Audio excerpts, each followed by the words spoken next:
Alright, hello everybody, and welcome back to yet another Dark Souls boss tier list. Today we are tackling Dark Souls 3, not 2. We are skipping 2 for now because, admittedly, it's the game I've played least. And so I actually decided it'd be best if I played it in between making the next video, just so that I had a bit of a refresher. So we're jumping straight into Dark Souls 3. Again, another little reminder for everyone, this is not a difficulty tier list. This is based off of the boss's aesthetic, how overall fun it is to fight them, whether or not they have any toxic mechanic, and just overall if it feels like a fair and challenging fight, and it's just overall enjoyment, I suppose would be the best way to put it. So, without further ado, let's get started. Alright, so Dark Souls 3 starts off on a very high note with Eodic's Gundyr. So he is this game's tutorial boss, and while I don't feel as though he serves like the tutorial purpose as well as, let's say, Asylum Demon, because he doesn't necessarily give you like as many opportunities to use different mechanics like the plunge attack you use in Dark Souls 1, I think just as a boss and as a design, he is fantastic. I love the moveset, I love the environment, the like dilapidated Colosseum, it's great. It feels like a really like rewarding fight also. I love that Dark Souls 3 didn't really like pull back too much from the player either, and they just immediately right off the bat gave you a boss that had a second more challenging phase also. This is a boss that will shit stomp new players 100%, and I love that about Eodex. Alright, next up we have Vort, who I've actually turned into a bit of a verb, because whenever I go against one of these larger bosses that you can just kind of sit behind and like hack away at their ass, essentially, I consider that just using like a Vort, you know, just Vorting. What do I think of the OG Vort? I think he is very kind of run-of-the-mill average to maybe good. I'm gonna put him in good for now, but he will be a little bit further down to the bottom of good by the time I fill it in with other bosses. So Vort is an interesting boss. I actually think he's easier than Eodex for newer players. He's not terribly difficult to dodge. His health bar isn't as huge as you'd imagine a monster of his like thickness to have, and he's just overall, he's kind of forgettable, to be honest. I think that's just like the word that like best suits him, and that kind of carries into our next boss with Curse Rotted Greatwood. Curse Rotted, I don't get, like, I know a lot of people would just immediately throw him in trash tier. Personally, I don't hate Curse Rotted that much, but I definitely understand that like it's a disgusting boss, you know. That's kind of the aesthetic they were going for. You know, I love the reward of being able to finally go get your boss weapons with Ludleth afterwards. It's really not great, and like starting off, we have a couple bosses that I can't really talk too much about. I don't have super strong opinions of, and so I think I'm gonna just leave it in average. So next up we have what I think is the first genuinely not good boss of the game. And I know so far it kind of sounds like I'm shitting on Dark Souls 3. I do love a vast majority of the remaining bosses. It's just kind of some of these early ones are a little, you know, they hit that home run with Eodex and then it kind of falls off for a little while. Personally, I think Crystal Sage is essentially just another one of these like stat checky Four Kings boss, where the longer the fight goes on, the more brutal it's going to be. It's really not something I ever enjoy going to fight on new playthroughs, and so for that I'm going to keep it at like the meh. Alright, so next Dark Souls 3 is having a rough go at it right now, but I swear it's going to get better. Deacons of the Deep. I don't know who decided at FromSoft that they should recreate one of the worst bosses in the series, being Prowling Magus and Congregation, and just do it again. The boss is still shit. It's easily in trash tier. I love the aesthetic, I love the idea. It's definitely a step up from Congregation because they aren't literally just NPC like AI enemies. They do have some sort of a semblance of being a boss. Just my most recent playthrough of the game, I was using the Butcher's Knife, and I was literally healing off of just swiping at them. And then if you throw an Alluring Skull on top of it, and it just drags all the other little deacons away, it's just, it's so easy. It's such a lackluster boss. It's Congregation 2.0, it's trash, we're moving on. Alright, so Dark Souls 3 brings in a little fanboying of the Artorias story that I spoke of in the Dark Souls 1 tier list video. If you haven't watched it yet, go check it out. Link will be in the description, and I'll put a little eye thing up right now in the top right corner. Anyways, I love the myth of Artorias, myth being the keyword. I love the fact that the Abyss Watchers are kind of like this cult that took over his mission leading forward, with Dark Souls 3 being many, many eras in the future. It just kind of shows that like the same shit is still kind of going on. As for the fight itself, this fight stonewalled me on my first playthrough. And it's not because the fight is like cheap. It's not like Capra Demon or anything like that. No, it's just really challenging in that perfect, like beautiful ONS Nido kind of way, where it's just, oh, it's so good. So I think this is this is the first god tier fight of the game. The Abyss Watchers are a gank fight done perfectly, with the way the two like lackeys will end up fighting each other, because the lore has it where they're Abyss Watchers, but the Abyss has become so all-encompassing that it's actually inside them, so they fight one another. It's such a creative way of tackling a gank boss with having 3 chaotic, really fast soldiers. It's so good. It's so good. This fight is amazing. The music's incredible. The arena's great. And yeah, fantastic. First god tier boss, hands down. Alright, next up we have the High Lord Walnir. So what do I think of Walnir? I think aesthetically, he's god tier boss. 100%. I think the fight is kind of trash though. And so I'm going to put him in good, probably around Vort. So my explanation here is, again, I think the aesthetic is fantastic. Getting absorbed into the chalice, going into like the pitch dark, abyss-ridden, just black of the arena is so damn cool. All you see is the glowing bracelets on his wrist, which kind of, you know, sullies the fight because it makes his weak spot so obvious. But at the same time, it's cool. The aesthetic is fantastic. Again, the fight is kind of trash. I mean, like, it's kind of fighting the environment more than you're fighting Walnir, which I'm not a fan of, and Dark Souls tends to do these kind of fights sometimes. So I think the fight, like I said, isn't great, but again, everything else keeps him in good territory. Alright, next up we have Demon Fire Old Iron King. I mean Old Demon King. Whoops, haha, they all look the same, they all fight the same, haha. So what do I think of Old Demon King? It's cool. I mean, it's cool the first time with like Fire Sage. I get it, like the lore is different, and he actually should look like Fire Sage because he is like the last remaining elder of the demon race. You kind of see him all the way at the end. He has a similar mechanic as Sif. When you leave him with just about 10% health left, you'll see him just explode the fire from his body in like a final, like, defiant act. And if you notice very carefully, the entire area is not only filled with old asylum demons that are just dying and decrepit everywhere, but you can actually find centipede demons closer to the ceiling, which I think is just like a really nice touch.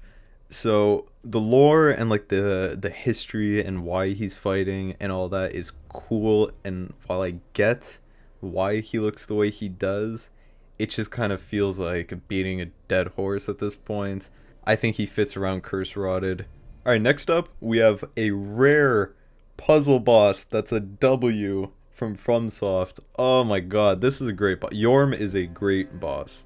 So what makes Yorm an actually good puzzle boss is the fact that first of all, the puzzle isn't super in your face. It's not super obvious that's what you have to do. And it took me reading this sword, reading the lore, and piecing it together and going, oh, the item description tells you that the weapon is like the Slayer of Giants. It's so good. So then, you know, you hold your L2, you blast the fucking wave. It's really cool. Add on top of that, if you bring Sigurd into the fight with you, you get such a heartbreaking scene of Sigurd taking on his dear beloved friend Yorm. Yorm, old friend. I, Siegward of the Knights of Katarina, have come to uphold my promise. But upon this Lord of Cinder. Knowing that Yorm kind of wants Sigurd to, take his life. It's so good. It's got that right amount of emotions. It's just fantastic boss. I don't think he's god tier because he's still a puzzle boss. It is what it is. He's great. All right, next we have the Pontiff Sullivan. Now Sullivan can be parried, which kind of sullies his fight. However, I still think he's quite difficult, and that kind of leads to a good fight most of the time. And I think he's on par. Is he got? I don't think so. I think he's the top of great boss. Well, first of all, before we even talk about Pontiff Sullivan, the area leading up Irithyll is so beautiful, and so it's just kind of like this great like crowning gem on top of one of the best areas in not only like the game, I'd say in this series. Getting to the Pontiff fight and you see all this religious scenery the entire way in Irithyll, and just seeing the Pontiff come and just being able to take him on in this like one-on-one sword-on-sword fight that I love. Not quite to the level that Abyss Watchers do, but he's fantastic. He's very difficult. I actually had to summon on my most recent playthrough. This is embarrassing. I actually had to summon my Twitch mod to come help me. Yeah, yeah, that was a blow to the confidence. Alright, so next up we have Aldrich. Aldrich is pretty controversial depending on who you ask, because of the fact that the boss kind of relies on RNG. I think I had a really good experience with him. Pretty much every time I've played, I haven't been arrow spammed too hard. And so I think Aldrich is, if not a great boss, he's the king of good. And so what do I mean about RNG? So if you've played through the game, and I'm hoping you have at this point, because otherwise I'd just be spoiling the entire game for you. Aldrich's infamous arrow move. It shoots down a storm of these really high tracking arrows that are very difficult to dodge, and it's, again, randomly generated whenever he decides to use it. So if you have it used on you multiple times, like 5, 6, 7 times in a single fight, it feels really, really bad. It's a really unfortunate move that Aldrich has, because otherwise, I love Aldrich. I'm not a huge fan of the fan service fighting him in ONS's arena with the whole Anorlando thing, especially since they didn't actually add anything to Anorlando. It was just kind of like copy-pasted assets that are upgraded. I would have loved to see a more in-depth Anorlando and then fighting Aldrich at the end of that. That would have been incredible. Sadly, that's not what we get here. Alright, next up, we have Dancer of the Boreal Valley. I don't know what it is about Dancer, but I'm putting her in God tier. I feel like if I put them in God tier, I kind of have to have a reason. I don't know what it is. It's just I love the aesthetic. I love the fact that she's kind of like stalking and slow and methodical, but then she also just breaks out into this like flurry of attacks. Like her biggest combo is like 8. It's ridiculous, and she just... Oh, I love the idea of her being the last defender that Pontiff Sullivan put in front of Lothric Castle to dissuade any undead. I really can't say what it is about this fight that I love so much. I just really think it's just the design. I love the aesthetic so much of Dancer. It's so good. Now, next up, we have a boss that I don't have much to say about, but in the bad way. I think Dragon Slayer Armor has to be the most forgettable boss in the entire game. I know some people struggle with them, and I guess it's just, some people are better at some bosses, some people are better at others. I know for me, myself, I'm not great at gank fights. I'm better with this one-on-one type of fighting. I don't think he's great. I think the aesthetic of the arena is cool. Fight on the rooftops with the weird fucking dragons in the back. Very cool. I just find the boss itself to be super, super forgettable. And yeah, I just don't have much to say. I think he's bottom average just because he's not like unfun to fight like Crystal Sages. So I think this is a decent spot for him. Alright, this is going to be controversial because I think quite a few people don't like Osiris that much, and they just kind of compare him to Vort 2.0 because he has a similar moveset in the second phase. But Osiris is, up to this point, my favorite boss in the game. No, I'm laughing because I already know like the comments are going to be like, what the fuck, why Osiris? I remember the first time walking into his arena and hearing a boss actually vocalize his thoughts and why he's fighting and everything, and actually speaking to it. And the voice actor is incredible. I don't know the name of whoever did the lines. So I love the fact that I finally felt like I was fighting something that had a bit more overt personality. I love the lore behind him. As some person who is so obsessed with Seath, he slowly went mad and turned himself into this crossbreed, not even. And also the theories on whether or not Ocelot's actually there or not, if it's just Osiris who's gone mad, or if it's a crossbreed similar to Priscilla that might have the same powers as Priscilla that the gods feared so much, is so much to take in. And that's kind of what I think it is. I think it is a crossbreed, because the fact you see Osiris getting more and more frustrated with Ocelot, saying, "You were born a child of dragons. What could you possibly fear? Ocelot!" And so it makes me think that he's frustrated with this crossbreed that actually is there, rather than him just being insane. The only thing that throws like a ledge in that is after going into his second phase, when he slams Ocelot into the ground, you still hear the faint baby crying throughout the rest of the fight. So maybe it's some sort of power of suggestion, environmental mass hysteria that you're sharing with Osiris. But man, I love that sound effect of the baby crying throughout the entire fight. It's Osiris, god tier boss. I love this boss so much. Everything that surrounds the fight itself is so good that even if he's not, you know, Abyss Watcher's level of entertaining to fight against, he, to me, mwah, I love Osiris. Alright, next up, we have Eodex Gundyr, except thousands of years in the past before he became the Pus of Man. I love Champ Gundyr for all the same reasons I love Eodex. Similar moveset, except better. And I actually prefer the fact that he doesn't get the Pus of Man. I really like this. Like, this to me is a great one-on-one, just desperate swordsman fight. Oh, it's so good. I love Eodex. I love Champ.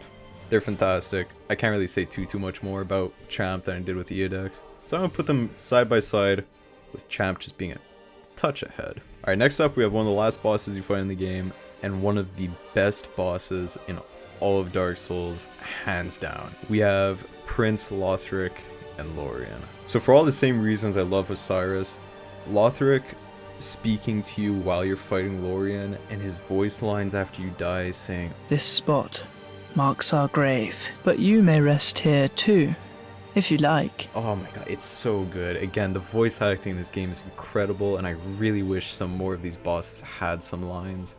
I love Lothric and Lorien.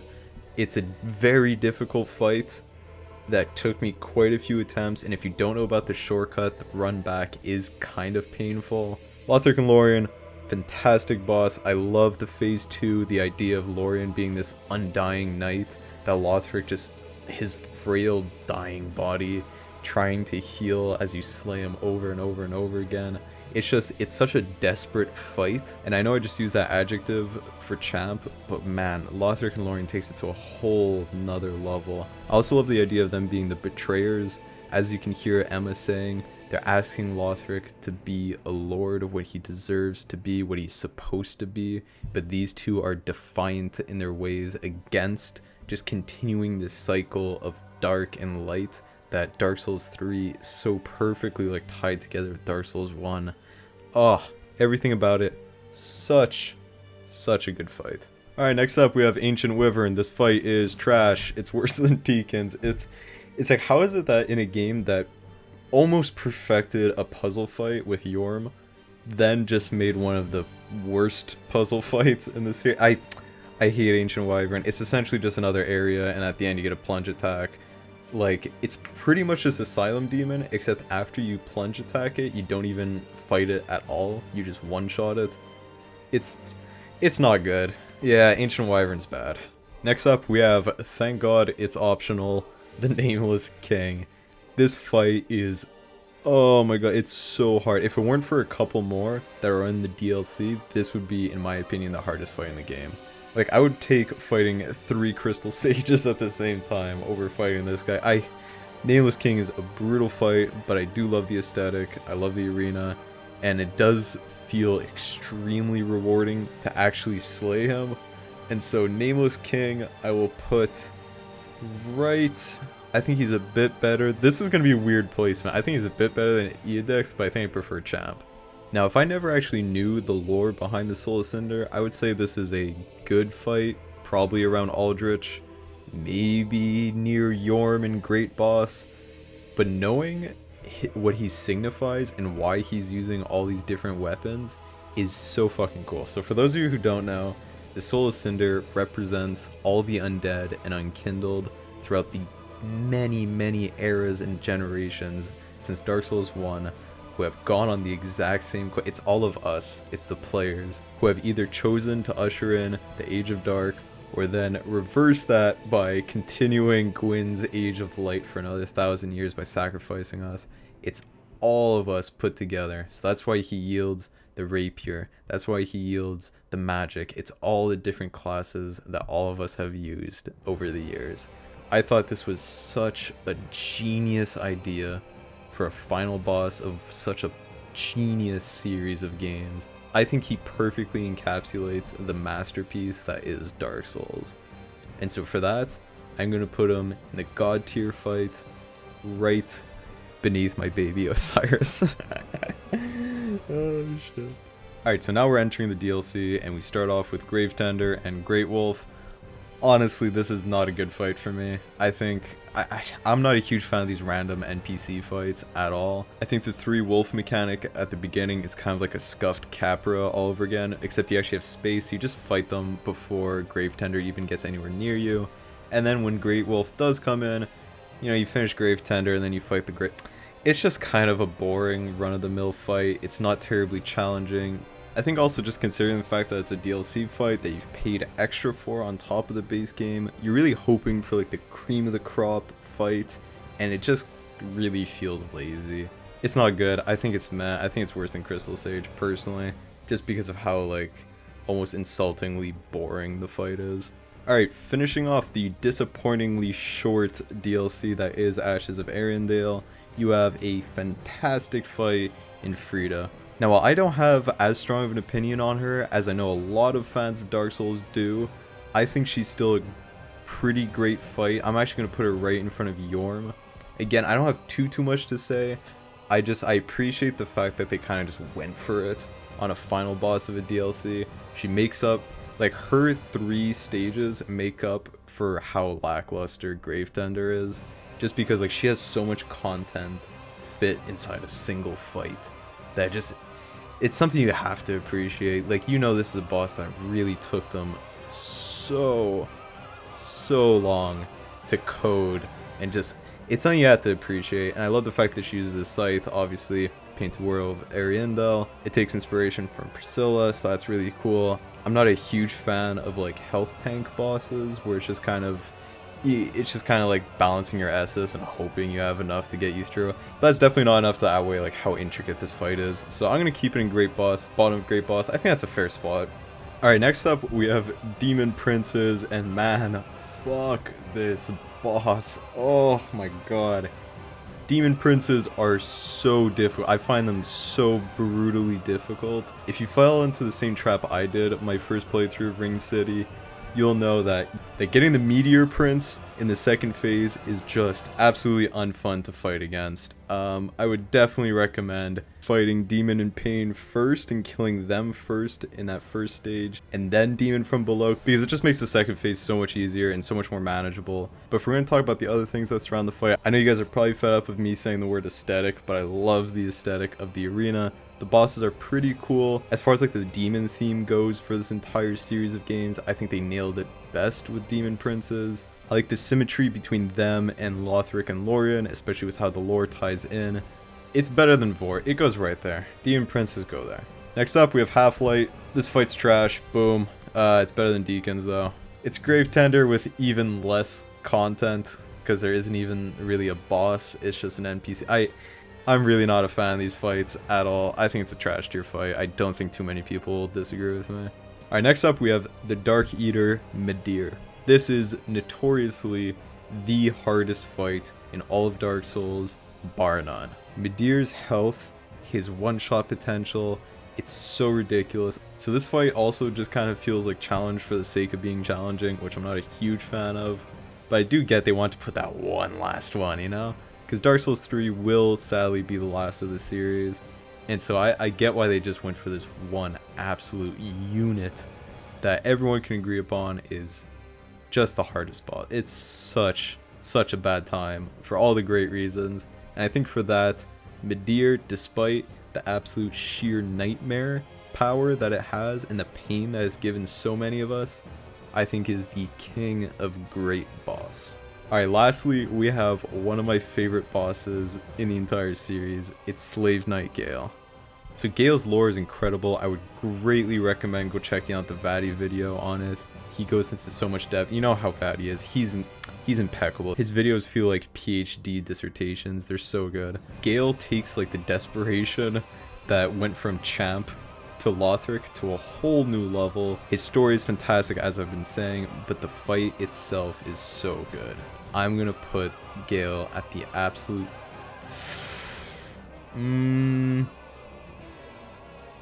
I think I'm gonna put Gale at the absolute top of God tier. So while Gale is incredibly difficult, he doesn't feel as unfair as Midir does. I love, as I've been saying throughout all of these videos, I love this mano-a-mano swordsman thing. The nobility behind his cause of wanting to find the Dark Soul so that him and Arya can paint a new world finally. I think I said this for Artorias in the Dark Souls 1 video I put up, but Gale, you feel like it's a choreographed dance that you're doing with him because of all the animations and how dynamic all his movements are. It's just, the fight flows so well. The RNG Thunder is the only thing that I'd say is legitimately bad about this fight, but it doesn't really get in the way too often, so I mean, whatever. This to me is the gold standard fight in Dark Souls. And with that being said, that concludes our video. It was a little bit longer because there's a bit more bosses. But yeah, let me know if you guys agree, disagree with any of the placements. You know, leave comments down below. I'd love to hear feedback from you. Make sure you like the video and subscribe to the channel so you can stay tuned for when the Dark Souls 2 one comes out. Make sure you go check out the Dark Souls 1 vid if you haven't already. And just so you guys know, at the end of this series of the 3 games, I'm going to be doing a 4th tier list where I'll be comparing all the God tier bosses from each game to one another so we could finally objectively decide who the best boss is in the entire series. So that'll be a fun time. Hope you guys check it out. My Twitch link is going to be down below. I also have a link to my Discord if you want to join that. Cool. I stream mostly every day, doing Dark Souls 1 speedruns. We're doing some Dark Souls 3 mods, as well as we play a lot of games for the first time. So right now we're doing like Hollow Knight and Metro 2033. So yeah, love to see you there. Anyways, hope you enjoyed the video. Ciao.